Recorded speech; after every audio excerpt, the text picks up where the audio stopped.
മഴക്കെടുതിയിൽ മുങ്ങി കോതമംഗലം കുട്ടമ്പുഴ പഞ്ചായത്തിലെ മണികണ്ഠൻചാൽ ചപ്പാത്ത്. ബ്ലാവനയിൽ ജങ്കാർ സർവീസ് നിലച്ചതോടെ ദുരിതത്തിലായിരിക്കുകയാണ് 6-7 വാർഡിലെ ജനങ്ങൾ. ഈ പ്രദേശം ഉയരം കൂട്ടുകയോ പുതിയ പാലം പണിയുകയോ ചെയ്യണമെന്നാണ് നാട്ടുകാരുടെ ഒന്നടങ്കമുള്ള ആവശ്യം. കഴിഞ്ഞ ദിവസമുണ്ടായ ശക്തമായ മഴയെ തുടർന്നാണ് മണികണ്ഠൻചാൽ ചപ്പാത്ത് വെള്ളത്തിനടിയിലായത്. അക്കരെ കടക്കാൻ കഴിയാതെ കഴിഞ്ഞ ദിവസം നിരവധി പേർ പൂയംകുട്ടിയിൽ കുടുങ്ങിയിരുന്നു. ചപ്പാത്ത് മുടങ്ങിയതോടെ മണികണ്ഠൻചാൽ പ്രദേശത്തുള്ള കുട്ടികളുടെ പഠനവും മുടങ്ങി.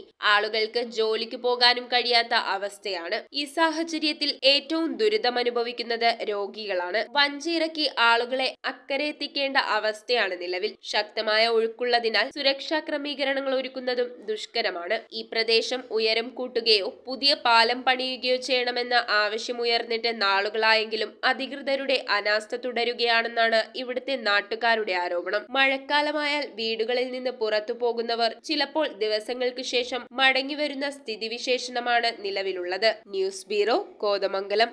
Would, modular, interior, steel, sofas എന്നീ ഫർണിച്ചറുകൾ ഒറ്റ ഫാക്ടറിയിൽ ഉൽപ്പാദിപ്പിക്കുന്ന ഏക സ്ഥാപനം. ആർക്കിടെക്ചറൽ ആൻഡ് ട്രഡീഷണൽ ഡിസൈൻസ് ആവശ്യാനുസരണം നിർമ്മിച്ചു കൊടുക്കുന്നു. നിങ്ങളുടെ സ്വപ്ന ഭവനം ഒരു സ്റ്റേറ്റ് ഓഫ് ആർട്ടാക്കുവാൻ വിശ്വസ്തയോടെ എന്നും നിങ്ങളോടൊപ്പം. ഇറമ്പത്ത് ഇറ ഫർണിച്ചർ, കോട്ടപ്പടി, കോതമംഗലം. ഇനി കൂത്താട്ടുകുളത്ത്.